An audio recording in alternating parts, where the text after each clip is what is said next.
Literally बता रहा हूं, लाख रुपए भी दोगे ना तो चीजें आपके सामने कोई ये चीजें रिवील नहीं करेगा, क्योंकि ये चीज एक्चुअल में सीक्रेट है, बोल सकते हो।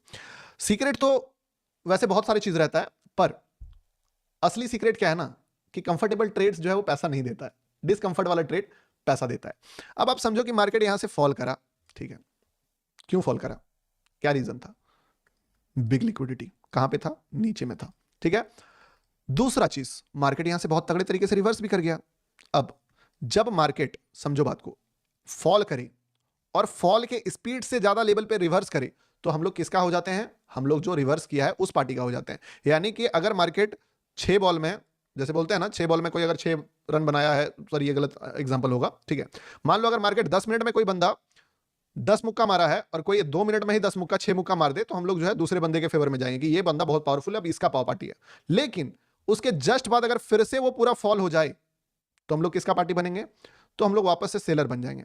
और उसके बाद अचानक से फिर से शार्प प्राइस बन जाए, तो हम लोग यहां पे क्या करेंगे? कुछ भी नहीं करेंगे। अब यहां पे हम लोग क्या बोलेंगे कि मार्केट हो चुका है पागल। और जब मार्केट पागल हो जाए, तो इस मार्केट के गेम में पार्टिसिपेट आप करो नहीं, आप ढूंढो कि ये मार्केट पागल हुआ क्यों है, आखिर क्या रीजन है कि मार्केट पागल हुआ है। क्योंकि एक्चुअली में आज का अगर बीटीसी का प्राइस एक्शन आप देखोगे, तो लिटरली बीटीसी पागल ही हुआ था। ये बात कौन कौन एग्री करते हैं कि यस गौतम भाई आप बोल तो रहे हो सही कि ये बीटीसी का चार्ट है, क्योंकि एवरेज दिन में मार्केट क्या करता है? या तो चढ़ता है, या इधर गिरेगा, या तो चढ़ेगा। ये क्या होता है? एक चार्ट होता है जो ऊपर गया तो ज्यादा ज्यादा रिट्रेस करेगा, ठीक है, रिट्रेस करेगा, रिट्रेस करने के बाद फिर से ऊपर जाएगा, फॉल भी कर सकता है। ये क्या है भाई? अचानक से इतना फॉल, इससे भी ऊपर, और फिर जो नीचे गिरा फिर इससे भी बड़ा फॉल, फिर गिर गया। ये इसको बोलते हैं वॉलेटिलिटी। और वॉलेटिलिटी मतलब कि पागलपन। अब वॉलेटिलिटी दो ही चीज पे आता है। वॉलेटिलिटी आने का रीजन समझो। कोई आपको ये बात नहीं बताएगा, मैं बता दे रहा हूं कि मार्केट में वॉलेटिलिटी आता क्यों है। मार्केट में जो वॉलेटिलिटी आता है उसके पीछे का रीजन होता है लेवल्स। जब मार्केट किसी ऐसे लेवल को टच करता है जो लेवल बहुत भयानक लेवल का लिक्विडिटी होता है, आइदर ये, और या तो जब मार्केट किसी ऐसे लेवल के पास होता है जो बहुत बड़ा वॉलेटिलिटी बोल सकते हो, बहुत बड़ा लिक्विडिटी का लेवल है, दोनों केस में मार्केट पागल हो जाता है। क्यों पागल हो जाता है? क्योंकि मार्केट में यहां पे एक्चुअली में कंफ्यूजन क्रिएट होता है। मान लो ये एक 1 वीक का लेवल है जिसको मार्केट ने ब्रेक किया। अब यहां से आइदर दो डिसीजन लेना पड़ेगा मार्केट को कि या इसको तो फॉल करके नीचे जाएगा, या यहां से सपोर्ट लेके ऊपर जाएगा। और दोनों ही केस में कौन पोजीशंस को स्कोर अप मार रहा है? बहुत बड़े बड़े बायर्स और बहुत बड़े बड़े सेलर्स। और इन दोनों का जो फाइट होता है वो बहुत ज्यादा हाइपर एक्टिव हो जाता है। बहुत ज्यादा ही बोल सकते हो कि अलग लेवल पे गेम चल रहा है। 10-10 हजार लॉट का ट्रेड वहां पे क्लोज हो रहा है, 10-10 हजार लॉट का ट्रेड वहां पे बिल्ड हो रहा है। इसके कारण मार्केट जो है यहां पे वाइल्ड हो जाता है। और अगर मार्केट वाइल्ड हो गया और आपको मान लो लिक्विडिटी दिख रहा है कि नहीं टच हुआ है, बचा हुआ है लिक्विडिटी, और उससे पहले वाइल्ड हो गया है, और वाइल्ड होने के बाद मार्केट अगर कायदे से गिरना स्टार्ट करे, ठीक है, सीधी सी बात समझिए, मार्केट में वाइल्ड हो चुका है मूव, वेरी गुड, पहला काम। वाइल्ड होने के बाद लेवल से पहले ही वाइल्ड हो चुका है। ट्रेंड क्या है? ट्रेंड नेगेटिव है। डेस्टिनी क्या है? मेजर लिक्विडिटी है। अभी शॉर्टर टाइम फ्रेम पे ट्रेंड क्या है? कंफ्यूजन है। आप कंफ्यूज मत हो। मार्केट चाहे कितना भी फाइट करे, दो ही चीज करेगा, या तो यहां से वो बड़ा बड़ा कैंडल्स बना के उसको रिवर्स कराना पड़ेगा, क्योंकि छोटे कैंडल्स में रिवर्सल पॉसिबल ही नहीं है, क्योंकि ये क्या है ना, ये ग्रेविटी है, लेवल से ग्रेविटी की तरह काम करता है। ये इसको पूरा पुल करेगा अपनी तरफ कि भाई तुम जल्दी आ जाओ, मेरे पास आओ, मुझे टच करो, मुझे टच करो। तो इसको अगर इस ग्रेविटी से निकलना है, कभी भी रॉकेट को लॉन्च होते देखे उन्हें, कहा जाता है कि कुछ 11.8 किलोमीटर पर सेकंड के स्पीड से अगर इस चीज को फेंकोगे तभी ये ग्रेविटी के ऊपर निकलेगा, नहीं तो ये वापस से गिर जाएगा। यानी कि आप आसमान की तरफ अगर पत्थर फेंक भी दो, तो वो पत्थर थोड़ा सा ऊपर जाने के बाद जमीन पे ही गिरेगा, ठीक है। तो जमीन यानी कि लेवल, इस लेवल से अगर मार्केट धीरे धीरे ऊपर जा रहा है, तो मान के चलो कि वो वहां से फॉल ही करेगा। एक ही शर्त पे ऊपर जा सकता है, 11.8 km, जो बोलते हैं ना कि ऊपर से स्पीड से फेंके, यानी कि बड़े बड़े कैंडल से अगर ये निकला तो ही निकल सकता है, अदरवाइज नहीं निकलेगा। तो ऐसे सिचुएशन में आपको क्या करना है? ऐसे सिचुएशन में आपको चार्ट को देखना है छोटे टाइम फ्रेम पे।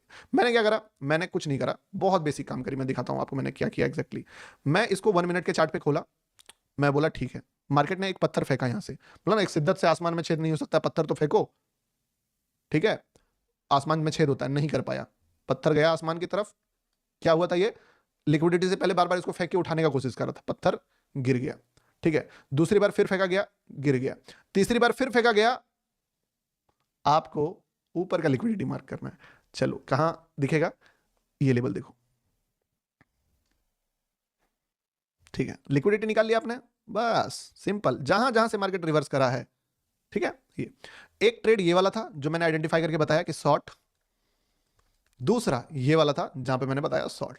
आसमान पे पत्थर फेंक के मार्केट ने ट्राई कर लिया, बायर ने मुंह के बल खानी पड़ी थी। उसके बाद मेरा रास्ता क्लियर था कि जब ये पत्थर इसको नहीं उठा पाया तो तुम कहां से उठा दोगे बे? सही बात है। तुम सोच के देखो, ये पत्थर अगर इसको उठा के फेंक के आसमान के ऊपर नहीं ले जा सका तो इस पे तो उतना दम भी नहीं है। तो मैं क्या कर सकता हूं?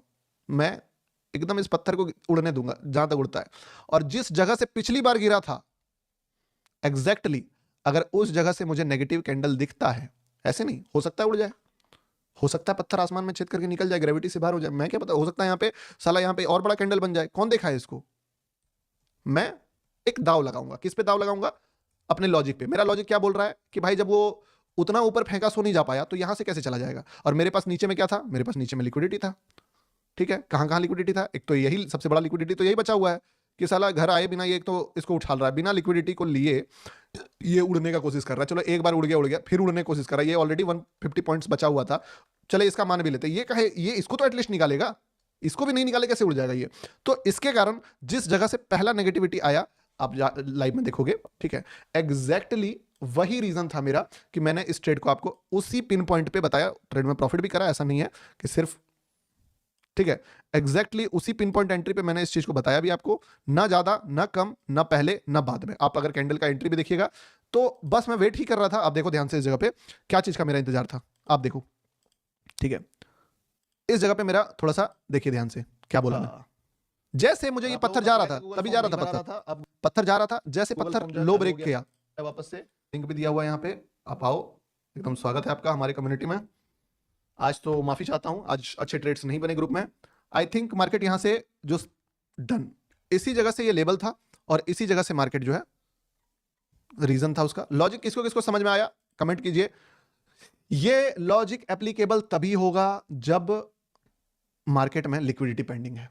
अब बोलता है काम दी गल कर भी रही, किसने बोला है? काम दी गल हो चुकी है, टारगेट हमारा ऑलमोस्ट इसमें लगभग डन करके मार्केट दोबारा ऊपर चला गया, ठीक है, 1:3 का रिस्क रिवॉर्ड दिया, तो इसके लिए इस ट्रेड के बारे में ज्यादा गुणगान करने का कोई जरूरत है नहीं। एवरेज ट्रेड था, एवरेज सोच रहा हूं कि थोड़ा और खरीदूंगा। बीटीसी का क्या लगता है? बीटीसी का मुझे एक बात क्लियर लगता है, और एक और इंटरनल गेम में बताता हूं कि चूंकि मंथली कैंडल में ब्रेक हो चुका है लो और वीकली कैंडल में ब्रेक नहीं हुआ है लो, इसके कारण जो कंफ्यूजन हम लोग में है वही कंफ्यूजन बड़े प्लेयर्स में भी है। बड़ा प्लेयर्स भी सेम चीज देख रहा है। आपको लगता है ना बड़ा प्लेयर्स जो है ये देखता है वो देखता है फलना ढिमका। बहुत आदमी क्या बोलता है, बड़ा प्लेयर्स डेटा देख के ट्रेड करता है, उसको chart ward head and shoulder ये सबसे मतलब नहीं है। सुना ये बात आप लोगों ने? ये बात किसने किसने सुना है कि बड़ा प्लेयर्स चार्ट देखता नहीं चार्ट बनाता है?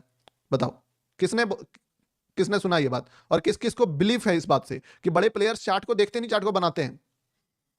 उसका चार्ट का नहीं, उसका कुछ अलग स्ट्रेटजी होता है, उसका कुछ अलग ही स्ट्रेटजी होता है। गलत सुना है आपने, मैं बता देता हूं, एकदम लिटरली बोल रहा हूं, गलत सुना है आपने, मुंह पे बोलता हूं। और जो बंदा ये बात बोलता है ना कि बहुत बड़े प्लेयर्स को ये सब चार्ट वार्ट ये सब देख के आपको चूतिया समझता होगा कि आप चार्ट में एनालिसिस कर रहे हो, भाई वो भी एनालिसिस करता है, वो भी करता है, ठीक है। दो तरीके से मैं प्रूव कर दूंगा आपको, ठीक है, कि चाहे आप जाके किसी भी बिगेस्ट ट्रेडर का इंटरव्यू देख लो, वो भी बताएगा कि टेक्निकल एनालिसिस पहले करे या ना करे, जब स्टार्ट हुआ था अभी के टाइम में करता है बंदा। क्यों करता है? दो रीजन से, या तो ये देखने के लिए उसको कहां बाय करना है सेल करना है, इससे नहीं, आपका इमोशंस को कहां पे ट्रिगर वो कर सकता है जिससे उसको वो क्वांटिटी मिल जाए जो वो चाहता है। और दूसरा, लेबल्स इंपॉर्टेंट उसके लिए भी है, क्योंकि मार्केट जो है आप समझिए बीटीसी जो है हर बार ऑल टाइम हाई छू के ही गिर जाता है, ऑल टाइम हाई छू के ही गिर जाता है। तो वो गधा थोड़ी है कि इस डेटा को अगर कोई ऑपरेटर अगर इग्नोर कर रहा है बैठ के, ठीक है, तो भाई मेरी नजर में तो सच में फिर वो तो ऑपरेटर नहीं गधा ही है कि अगर इतना बड़ा डेटा अगर टेक्निकल एनालिसिस से मिल रहा है, इतना बड़ा डेटा अगर टेक्निकल एनालिसिस से मिल रहा है, लाइक अगर मैं दिखाऊं आपको, इस ट्रेड को मैंने पकड़ा था, ये वाला ट्रेड, ये इसमें 4000 पॉइंट्स के आसपास का राइज किया था, मेरे टेलीग्राम पे पोस्टेड है, छू के मार्केट इस लेवल को 8000 पॉइंट 16000 पॉइंट मूव कर रहा है, भाई वो गधा थोड़ी है। जब हमें पता है, कल का लेवल ग्रुप में हम लोगों ने भेजा था आपको 27 अक्टूबर को कि मार्केट, बताया था ना 27 अक्टूबर को जी, कि इस लेवल को जैसे मार्केट छुएगा 1,16,000 का लेवल मार्केट ट्रेंड चेंज कर जाएगा। तो जब मेरे जैसा एक आम आदमी आपको ये लेवल्स पहले से ड्रॉ करके टाइम से पहले भेज दे रहा है कि यहाँ से ट्रेंड चेंज हो जाएगा, तो वो भी तो देखता होगा ना, ठीक है। सब चार्ट का कमाल है, बस लगता है। और इसीलिए जो बड़ा प्लेयर्स है, चूंकि वो चार्ट देखता है, वो 1 मिनट नहीं देखता है, मैं इस बात से एग्री करता हूं, वो 2 मिनट नहीं देखता, वो 5 मिनट नहीं देखता, वो 1 आवर देखता है, 5 आवर देखता है, 4 आवर देखता है, 1 डे देखता है, वीकली देखता है। वीकली में वो जब चार्ट को खोल रहा है उसको क्या दिख रहा है आप बताओ? वीकली में उसको दिख रहा है कि मार्केट जो है वो लिक्विडिटी लिया नहीं है, लो को ब्रेक किया नहीं है। और वही चीज जब वो मंथली डाल रहा है तो मंथली में दिख रहा है कि यार लो ब्रेक हो चुका है। और दोनों ही केस में जो उसको पिछला लेवल दिख रहा है कि अगर यहां पे मार्केट को नहीं संभालें तो मार्केट इधर से 18,000 पॉइंट दिख रहा है गिराना पड़ेगा, और अगर वीकली कैंडल में जा रहा है वो बंदा, मैं एकदम उसका पर्सपेक्टिव बता रहा हूं तुमको, तो उसको दिख रहा है कि अगर वहां से नहीं संभाले तो चलो मंथली में तो 18,000 पॉइंट, और वीकली में भी लगभग 8,000 पॉइंट के आसपास तो एक सपोर्ट है ही, और चूंकि इस सपोर्ट के जस्ट नीचे एक कैंडल है तो आपको ये कैंडल मानना पड़ेगा, तो लगभग 10,000 पॉइंट यहां से भी। तो दोनों केस में लेवल्स जब इतना नीचे है तो मार्केट को एक कड़ा फैसला यहां पे लेना पड़ेगा कि उसको यहां पे रिवर्सल कराए या ना कराए, ट्राई तो जरूर करना पड़ेगा। इसीलिए इन दोनों के बीच का जो लड़ाई है वीकली और मंथली वाला, उस लड़ाई में मार्केट एक बार फॉल कर जाता है, उसके बाद पूरा का पूरा रिवर्स कर जाता है, कभी अचानक से पूरा शार्प अप मूव आ जाता है, कभी सारा शार्प अप मूव से ज्यादा गिर जाता है मार्केट। समझे बात को? नहीं समझ में आया? टाइम दो, सब समझ में आएगा, सब समझ आएगा, समय दीजिए। मार्केट में गोल्ड का लेवल अलग है,